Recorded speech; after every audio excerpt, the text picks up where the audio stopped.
தலால் ஆண்டவராய் இயேசுவின் நாமத்தினால உங்கள் ஒவ்வொருவரையும் வாழ்த்தி வரவேற்கிறோம். கர்த்தர் தாமே ஆசீர்வதிப்பாராக. ஹல்லேலூயா. இப்போ எல்லாம் பார்த்தீங்கன்னா நிறைய மக்கள் வந்து என்ன செய்கிறாங்க, யூஸ்வலான ஒரு வாழ்க்கை அவங்களுக்குள்ளே இல்லை. நம்மளாம் தானே செயல்பட முடியாத ஒரு நிலைமை ஒவ்வொரு அநேகருக்குள்ளே காணப்பட்டுகிட்டே இருக்குது. அதாவது அதுக்கு பேர் அப்படி என்னென்னா அடிமைத்தனம். அதாவது அடிமைப்படுத்துகிற ஒரு சூழ்நிலை அநேகருக்கு இருக்குது. இப்போ நம்ம வந்து ஒரு எக்ஸாம்பிளுக்கு ஒரு நிறுவனத்தில் நம்ம வேலை பார்க்குறோன்னு வச்சுக்கோங்க.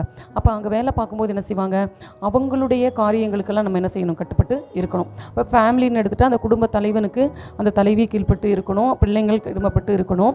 அப்போ அதுதான் வந்து என்னது ஒரு ஒழுங்கு முறை. ஆனால் நிறைய சூழ்நிலைகளை இது அட்வான்டேஜாக எடுத்துகிட்டு அவங்க மூலமாகவே நம்மளை வந்து அடிமைப்படுத்துகிற ஒரு கிரியைகள் என்ன செய்யுது, நம்மளை சோர்வடைய பண்ணுகிறது. அப்போ இதில் இருந்து நமக்கு விடுதலை ஆகணும், அடிமைத்தனத்தின் நுகத்திலிருந்து விடுதலை ஆகணும் அப்படின்னா நம்ம என்ன செய்யலாம் அப்படின்னு சொல்லி நம்ம இந்த நாளில் வேதத்திலேருந்து நம்ம பார்க்க போகிறோம். ஹல்லேலூயா. இதே மாதிரி ஆண்டவர் வந்து நம்ம அடிமையின் ரூபம் எடுத்து இந்த உலகத்துக்கு ஏன் வந்தார் அப்படின்னா, நம்ம பிசாசின் கிரியைகளுக்கு அடிமைப்பட்டு கிடக்கிற நம்ம ஒவ்வொருவரையும் மீண்டெடுத்து நம்மளை நீதியின் பாதைக்கு கொண்டு போகிறதுக்காகவே கிறிஸ்து இயேசு இந்த உலகத்துக்கு வந்தார். ஹல்லேலூயா. அப்போ நம்ம அந்த அடிமைத்தனத்தின் நுகத்தை ஆண்டவர் முறித்து போட்டுட்டார். ஆனாலும் நம்ம என்ன செய்கிறோம், பழையபடிக்கு அதே ஒரு நிலைமையில் இருக்கிறோம். நம்மளை எல்லாத்துக்குமே என்ன செய்கிறாங்க, ஒரு ஸ்டெப் மேலே போகிறதுக்கு அவங்களுக்கு ஒரு இஷ்டமே இருக்காது. எல்லாத்துக்குமே நம்மளை அடிமைப்படுத்திக்கிட்டே இருப்பாங்க. அப்போ நமக்கு வந்து என்ன செய்யுது, நம்முடைய மைண்டு வந்து என்ன செய்யுது, அப்படி சஃபர் ஆகி நம்ம ஒரு மாதிரியாக நம்ம நின்றோம். அப்போ எனக்கு இது என்னடா வழி அப்படின்னு சொல்லி நம்ம என்ன செய்வோம், தீர்வு கிடைக்காம எல்லார்ட்டையும் நம்ம சொல்லி பார்ப்போம், புலம்பி பார்ப்போம். ஆனாலும் நமக்கு ஒரு முடிவே இருக்கவே இருக்காது. இதற்கு ஒரு வழி இருக்குது. அப்போ வேதத்தில் இருந்து இந்த அடிமைத்தனத்திலிருந்து விடுதலையான ஒரு வேத வசனத்தை நம்ம இந்த நாளில் வாசித்து அதை தியானம் பண்ணுவோம். சரிங்களா? 2 ராஜாக்கள் 4ஆம் அதிகாரம் 1 வசனத்தில் என்ன செய்யணும், தீர்க்கதரிசிகளுடைய புத்திரரில் ஒருவனுக்கு மனைவியாக இருந்த ஒரு ஸ்திரீ எலிசாவை பார்த்து, முது அடியாளாகிய என் புருஷன் இறந்து போனான், முது அடியான் கர்த்தருக்கு பயந்து நடந்தான் என்பதை அறிவீர். கடன் கொடுத்தவன் இப்பொழுது என் 2 குமாரரையும் தனக்கு அடிமைகளாக்கி கொள்ள வந்தான். ஹல்லேலூயா. பார்த்தீங்களா, இந்த வேதத்தில் பார்த்தீங்களா, அவன் என்ன பண்ணுறாங்க, தீர்க்கதரிசியின் புத்திரில் ஒருவனுக்கு மனைவியாக இருந்த ஒரு ஸ்திரீ எலிசாவை பார்த்து என்ன செய்தா, முது அடியானாகிய என் புருஷன் யார் அப்படின்னா கர்த்தருக்கு பயந்து நடந்தான். ஹல்லேலூயா. அப்போ ஒரு கர்த்தருக்கு பயந்து நடந்த ஒரு ஊழியக்காரன், தீர்க்கதரிசினாலே யார், ஊழியக்காரர்.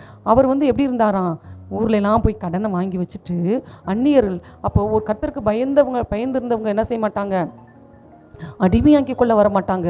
ஏன்னா ஆண்டவர் என்ன சொல்ல, அவருடைய வார்த்தை, மற்றவங்களை நீ வந்து இலக்காரமாக பார்க்கக்கூடாது, அவங்களை அடிமையாக்கி கொள்ளக்கூடாது என்று சொல்லி வேதம் சொல்லுகிறது. அப்போ வேதத்தை அறியாத ஒரு அந்நியர்கிட்ட போய் என்ன செய்கிறாங்க, அடிமையாக்கி கொள்ள வந்தார்கள் என்று சொல்லி வேதம் சொல்லுகிறது. அப்போ அடிமையின் ரூபம் எப்பொழுது மாறுகிறதுனா, இயேசுவை தங்களுக்குள் சொந்த இரட்சகராக ஏற்றிருக்க ஒவ்வொருவரும் அவருக்குள் இருக்கும் பொழுது அந்த அடிமைத்தனத்தின் நுகம் வந்து என்ன செய்து முறிக்கப்படுகிறது. இங்கே இந்த அம்மா கர்த்தருக்கு பயந்து நடந்த மனிதன் தான் வெளியில் போய் என்ன செய்கிறாரு, கடன் வாங்கி என்ன செய்துட்டாரு, பிள்ளைங்களுக்கு வந்து என்ன செஞ்சிட்டாரு, பிள்ளைங்களுக்கு பெற்றாரே பொக்கிஷங்களை சேர்த்து வைக்கிறார்கள் என்று வேதம் சொல்லுகிறது. ஆனால் இந்த கர்த்தருக்கு பயந்து அந்த ஊழியக்காரர் என்னன்னா, வெளியில் போய் கடன் வாங்கி பிள்ளைங்களுக்கு வந்து என்ன செஞ்சுட்டாரு, சுமையை வைத்துட்டு செத்து போயிட்டாரு. ஆனால் அதனால் வந்து கடன் கொடுத்தவங்க வந்து என்ன செய்றாங்க, அடிமையாக்கி கொள்ள வர்றாங்க. அப்போ இப்படி தான் பிசாசு வந்து இந்த காலகட்டங்களில் நிறைய மக்களை என்ன கடன் வாங்க வைக்கிறது. ஒன்று வந்து அடிமைப்படுத்துகிற எல்லாமே பிசாசினால் உண்டாகிறதான். ஆண்டவர் வந்து எப்போவுமே அடிமையின் பிள்ளையாய் நம்மளை பார்க்கல, சுயாதீனத்தின் பிள்ளைகளாய் நம்மளை பார்க்கிறார். அருமையான தெய்வ பிள்ளைகளே, நம்ம சுயாதீனம் உடையவர்கள். ஹல்லேலூயா. அடிமையின் பிள்ளைகள் வந்து பிசாசினால் உண்டாகிறவர்கள், அடிமைப்படுத்துகிற ஆவி வந்து பிசாசினால் உண்டாகிறது. அப்போ நமக்குள்ளே இருக்கிற நம்மை ஒருவேளை உங்களையும் உங்கள் பிள்ளைகளை உங்கள் குடும்பத்தை அடிமைப்படுத்துகிறதான கிரியைகள் ஏதாவது இருந்தால் ஒன்று என்ன செய்யுங்க, இந்த அம்மா போய் என்ன செய்தாங்க, தேவ மனுஷனை பார்த்துட்டு அவங்ககிட்ட போய் சொல்கிறாங்க, முறையிடுறாங்க, என் புருஷன் வந்து தேவனுக்கு பயந்தவங்க தான், ரட்சிக்கப்பட்டவர் தான், வேதத்தை வாசிக்கிறவர் தான், நியமங்களையெல்லாம் கை கொள்ளுகிறவர் தான். ஆனாலும் அவர் வந்து என்ன செஞ்சிட்டாரு, கடன் வாங்கிட்டாரு அப்படின்னு. இந்த மாதிரி தான் நம்மளையும் கூட பிசாசு வந்து கடன் வாங்க வச்சிருது. வேறு அவனுடைய செயல்கள் எதுலையாவது ஒன்றில் கொண்டு அமுத்தி விட்டுட்டு அதிலிருந்து மீள முடியாமல் அந்த பெற்றோர் செய்த கிரியைகள், அந்த சாபங்கள் என்ன வருதான், அடுத்து பிள்ளைகளை வந்து சுமருது. நிறைய பேர் என்னடா ஒரு காலம் நல்லாவே ஒரு காரியம் நடக்க மாட்டேங்குது நினைக்கிறீங்களா? ஒன்றுமே இல்லை. யாரோ பண்ணி வச்ச அந்த பிசாசுக்கிட்ட வாங்கி வச்சிருக்கிற அவனுடைய ப்ராப்பர்ட்டி நம்மக்கிட்ட இருக்கிறதுனால அதை பெற்றுக்கொள்வதற்காக அவன் நம்மளை அடிமைப்படுத்தி வைத்திருக்கிறான். அந்த அடிமைத்தனத்தின் நுகத்திலிருந்து முறிக்கப்படணும்னா இவங்க என்ன செஞ்சாங்க அப்படின்னா, தேவ மனுஷன்கிட்ட போய் முறையிட்டாங்க. அந்த தேவ மனுஷன் என்ன கேட்டார் அப்படின்னா, உங்கள்கிட்ட என்னமா இருக்குன்னு கேட்டார். ஒரு கூட எண்ணெய் இருக்குன்னாங்க. அந்த எண்ணெயை வைத்து தான் அவங்க அந்த அடிமைத்தனத்திலிருந்து வெளிவர முடிந்துச்சு. அருமையான தெய்வ பிள்ளைகளே, அப்போ நம்மக்கிட்ட ஆண்டவர் கேட்குறாரு, உன்னை அடிமைப்படுத்துகிற ஏதாவது சூழ்நிலை இருக்கா? அந்த அடிமைத்தனத்திலிருந்து நீ விடுதலை பெற விரும்புகிறையா என்று சொல்லி நம்மை பார்த்து அவர் கேட்குறார். அப்போ அடிமைத்தனத்திலிருந்து விடுதலை அடைகிறதுக்கு நம்மக்கிட்ட எண்ணெய் இருக்குது. நம்முடைய அபிஷேகமாகிய எண்ணெய் நம்மக்கிட்ட இருக்குது. அருமையான தெய்வ பிள்ளைகளே, அந்த எண்ணெயின் அபிஷேகம் நம்மக்கிட்ட இருக்கிறதுனால அதை வைத்து நம்ம என்ன செய்யலாம்? நம்மை அடிமைப்படுத்துகிற சூழ்நிலையிலிருந்து விடுதலை அடைய முடியும். ஹல்லேலூயா. குமாரன் விடுதலை ஆக்கினா நீங்கள் மெய்யாக விடுதலை ஆவீர்கள் என்று தேவனுடைய வார்த்தை சொல்லுது. எந்த சூழ்நிலையில் நீங்கள் அடிமையாக இருக்கீங்க? பிள்ளைங்க எங்கேயாவது அடிமைப்பட்டு இருக்காங்களா? சரியான வேலை கிடைக்கல, சரியாக அவங்களுக்கு எதுவுமே இந்த உலகத்தில் கிடைக்காம கஷ்டப்பட்டுட்டு இருக்காங்க, எங்களுக்கு எதை தொட்டாலும் சரியாக வரலை அப்படின்னு நினச்சிட்டு இருக்கீங்களா? கர்த்தர் உங்களை பார்த்து சொல்லுகிறார், நீங்கள் என்ன செய்யுங்க, ஒன்றையும் குறித்து கவலைப்படாதீங்கன்னு சொல்லி. அப்போ பரிசுத்த ஆவி நம்மிடத்தில் வரும்போது நம்ம என்ன செய்கிறோம்? பெலன் அடைகிறோம். அப்போ நம்ம எல்லா இடத்துலையும் சாட்சியின் அனுபவம் இருக்கு. அப்போ அடிமைத்தனத்திலிருந்து விடுதலை அடைவதற்கு பரிசுத்த ஆவியினால் மட்டும்தான் விடுதலை அடைய முடியும். அப்போ அவர் நமக்குள்ள வந்துட்டார்னா சகல சத்தியத்துக்குள்ள நம்ம நடத்துவார். அப்போ ஏதாவது உங்களை அடிமைப்படுத்துகிற சூழ்நிலை இருந்தால் கவலைப்படாதீங்க. கணவனார் குடிப்பழத்துக்கு அடிமையாக இருக்கிறாரா? கடன் பிரச்சனைக்கு அடிமைப்பட்டு இருக்கீங்களா? பிள்ளைகளை எதாவது ஒரு கெட்ட பழக்கத்தில் அடிமையாகி விடுதலை அடைய முடியாமல் இருக்காங்களா? குடும்பத்துக்குள்ள பிரிவினையாக இருக்குதா?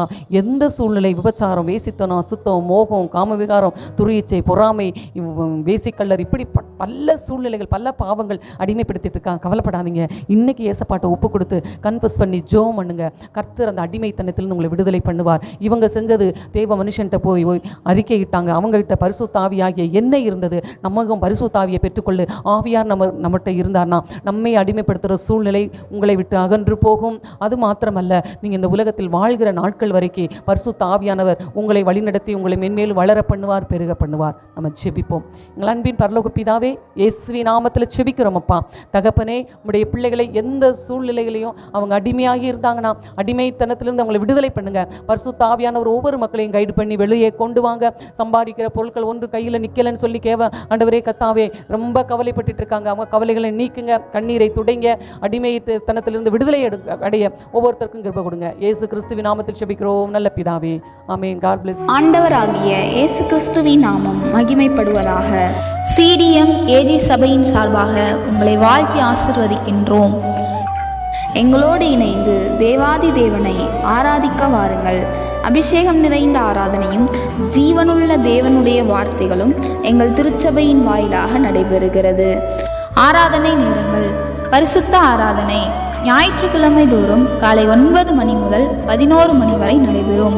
உபவாச ஜெபம் வெள்ளிக்கிழமை தோறும் நடைபெறுகிறது.